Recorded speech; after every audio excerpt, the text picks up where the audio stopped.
Ang advokasya ng programang Tindig by Etamar Robles ay pagkaisahin ang tao anuman ang kulay ng balat, anuman ang lahi ng pinagmulan, anuman ang relihiyon na kinasasapian.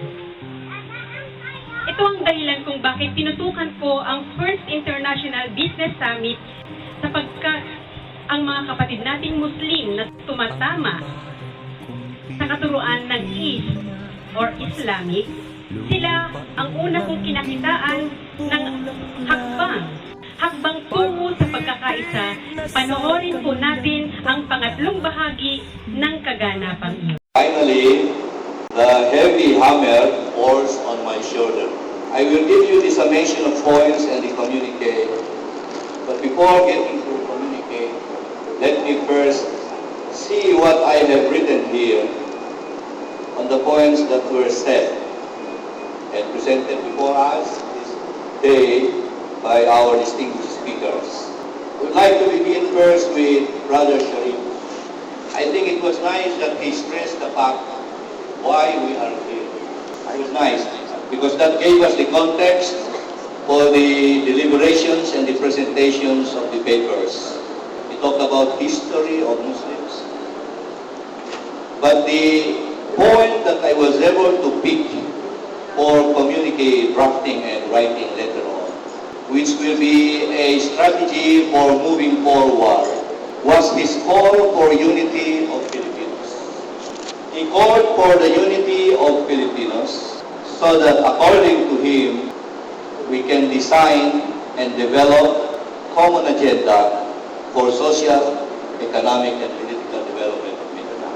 So maybe when we will be writing later on, I will present you the draft communique, the declaration would be calling back all of us to the same table and gathering.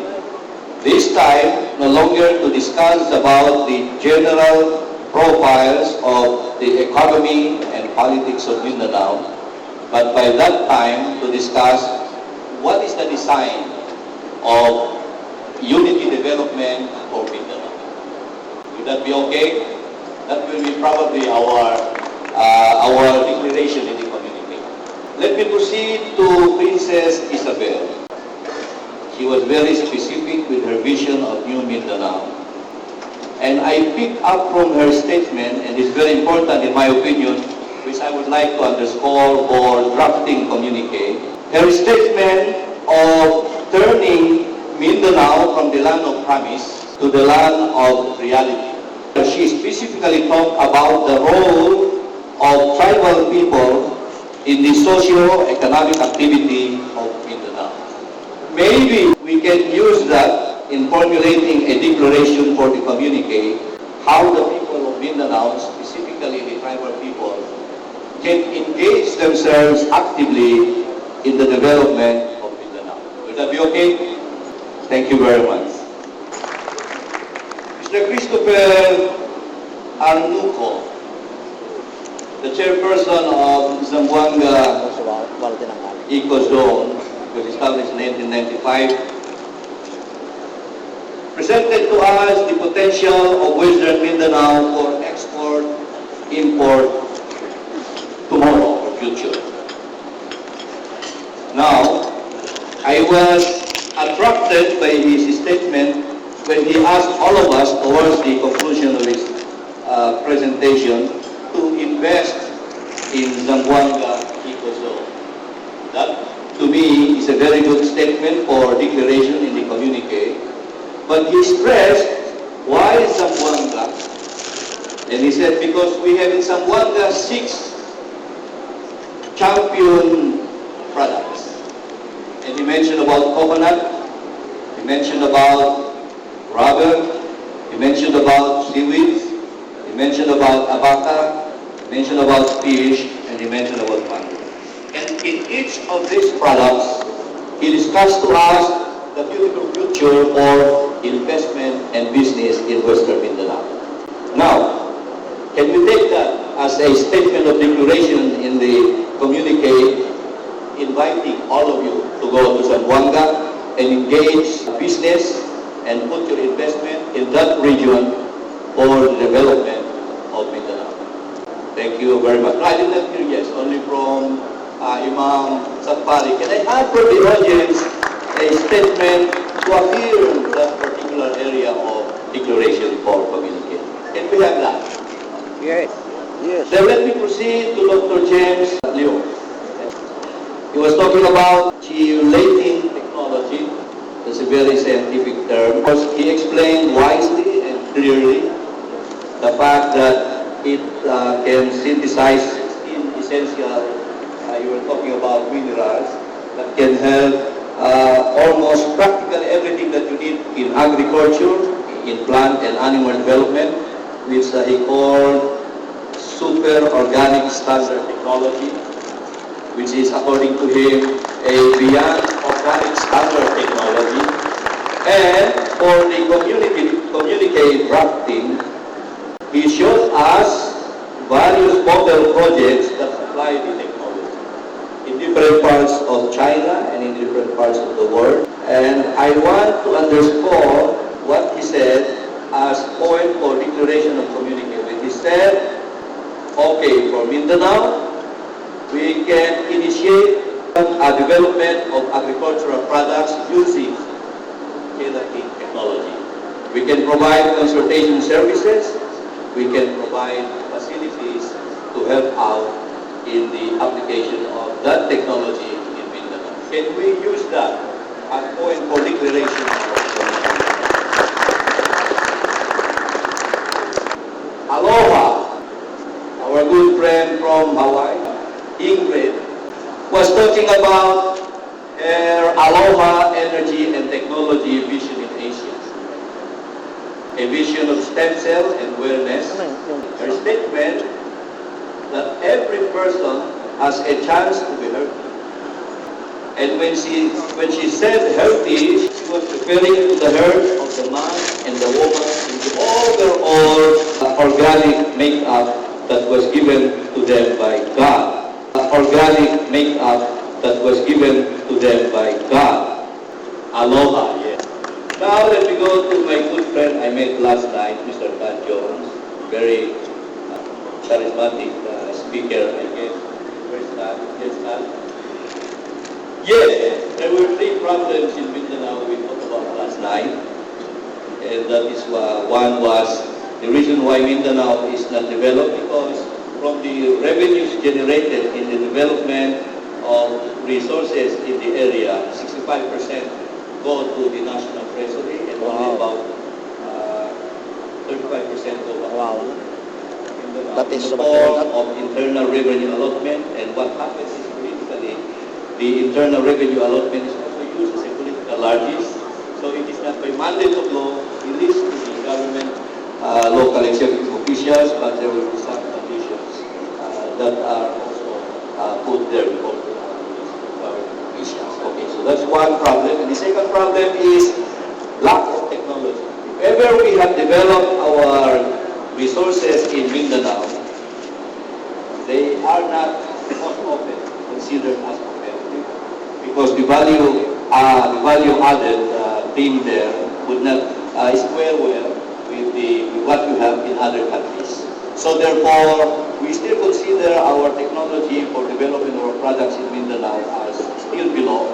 And with this business summit, and with the commitment coming from you, to come in with your investment, Mr. Tan was saying, hey, for the soft component of your investment, or the social component of your investment, we are going to help you out, because Mindanao can only be transformed from the land of promise to the land of reality if education of people can be had all together in the development of it. So, Tad's statement, I would like to pick up for development of our community, was invest in human capital.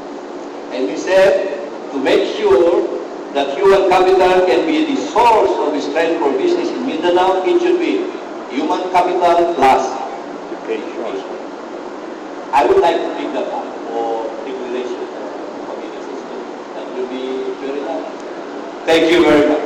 Okay. To our good friend, tribal leader, that is Timuay Anito, he he was clear with a statement that we, the indigenous people of Mindanao, need investment. But he made a caveat: you can only invest in our area if you do so through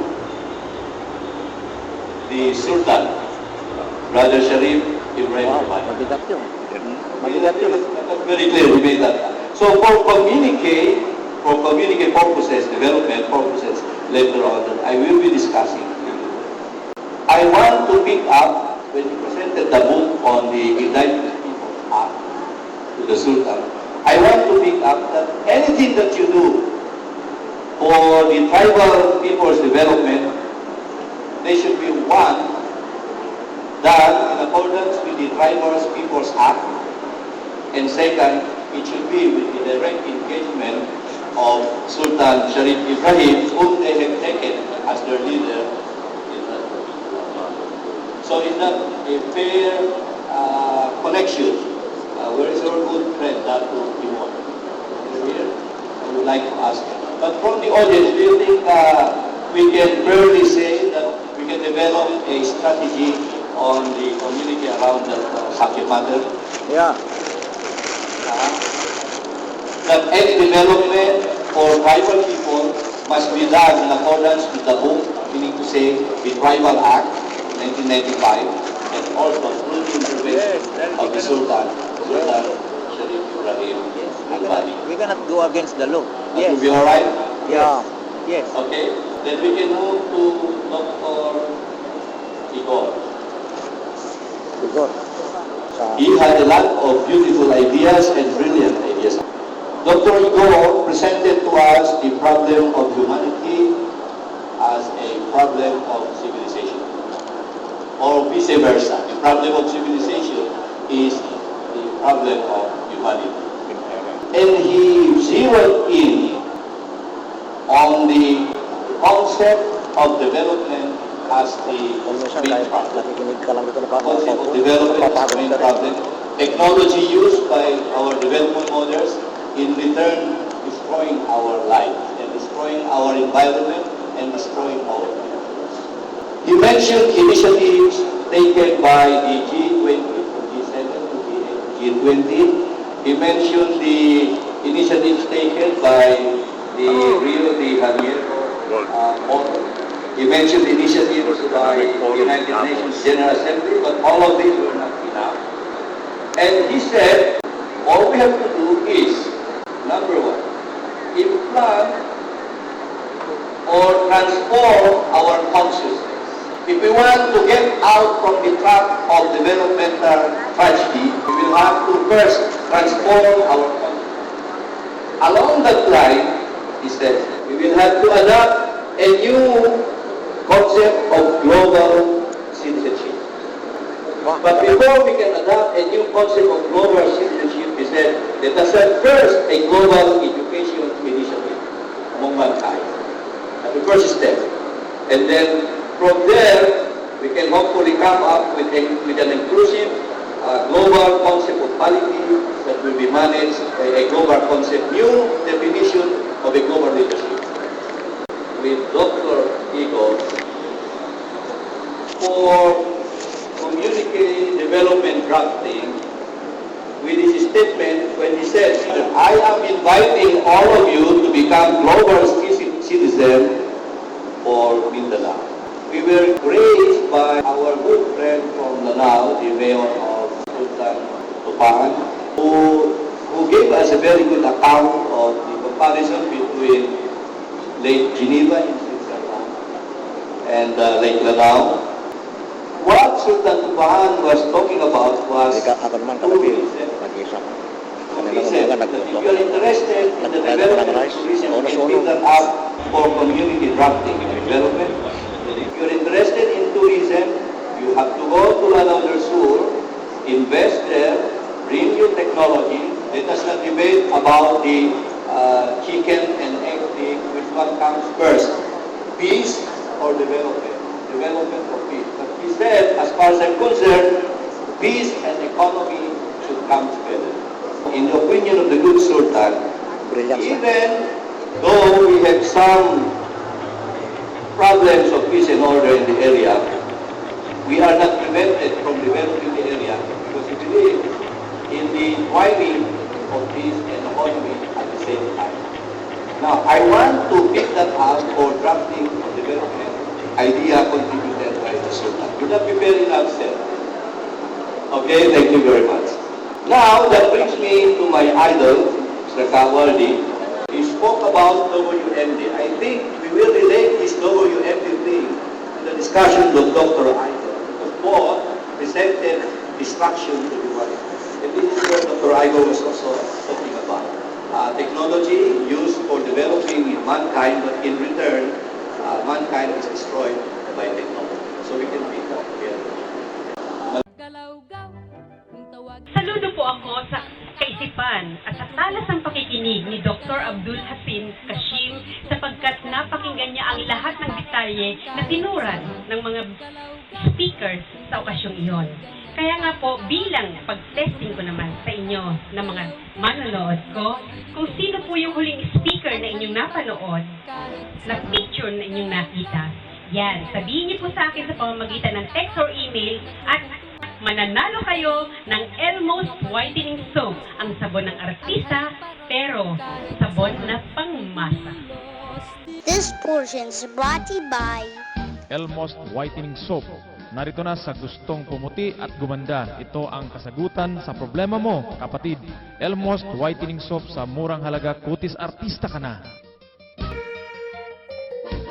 Para ho sa kabuuan at suma total ng kaganapan, yon ay hiningi ni Dr. Abdul Hasim Kashim at sang-ayon ng mga nagsalita at ng mga tagapakinig ng okasyon yon. Kaya panoorin po natin ito. Philippines, Mindanao community. I call this Mindanao community. Is this correct? So now, sir, I will emphasize now because you emphasize mine. It's now Mindanao. Okay. So this is Mindanao. It's time for Mindanao community. And I say here and I quote, this is the draft. Over 200 delegates from government, business, and private sector gathered here in historic Manila Hotel to launch the first International Business Summit on Mindanao and share experiences, expertise to step up development in Mindanao and transform it into a core business region of the country. Summit organizer, Sultan Sharifif Ibrahim Albani, founding chair of Unity for Revival Foundation Incorporated, which sponsored the summit, said, with signing of the comprehensive agreement on the M.I.S.M.O, the region has tremendously increased in investment climate that will make the event a front runner for Mindanao development and growth. The vision of the summit, Albani said, is to present Mindanao to world business community and encourage global investors and businessmen to personally interact with local community leaders and entrepreneurs. Following discussions and deliberations on investment and business profile of Mindanao by distinguished speakers from Western Mindanao and the rest of the region, we, the delegates in the first International Business Summit on Mindanao, agreed to formulate the Mindanao Communique with the following declarations to pursue. 1, 2, 3, 4, 5, 6, 7, 8, 9, 10. All those things that I have explained to you and asked you if they were worthy enough to be taken here and written as text of the draft will be written accordingly. And so therefore, let me ask you now, subject to final revision, final edition, and final format, can we adopt this Mindanao communique with those numbers 1 to 11 as the communique that will historically record the output of this first International Business Summit on Mindanao, conducted and hosted by our good friend Sultan Sharifif Ibrahim Albani. You don't have to speak, just be silent. I will take that as an affirmation. Assalamualaikum warahmatullahi wabarakatuh. Katulad ng tinuran sa pangwakas na pananalita Albani. Looking forward po tayo sa pagdalo ng mga iimbitahing opisyal ng gobyerno para makiisa sa ginagawang hakbang ng pagkakaisa ng mga kapatid nating Muslim. Sila ang unang gumalaw, ang unang humakbang. Harinawa makarating ito mula sa Mindanao hanggang sa Luzon.